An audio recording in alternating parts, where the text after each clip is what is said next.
rescue helicopter. Makes all sorts of sounds. Very good for kids. And we're going to unbox it. So this is how it works. You press this button here, and that turns the chopper on. Press this button here, the lights come on and makes a sound. If you press it again, it makes another sound.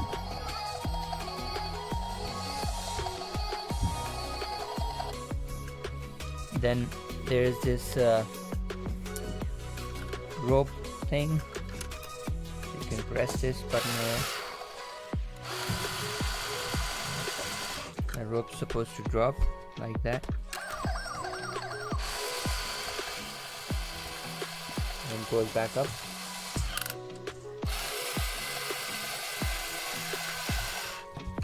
And drops like that and then goes back up.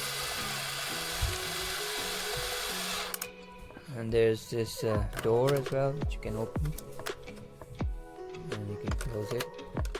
And lastly, there's this hidden sort of back compartment area which you can open like so, and you can close it. That's it. It's a pretty nice children's toy. For more videos like this, please like and subscribe. Thank you. Bye.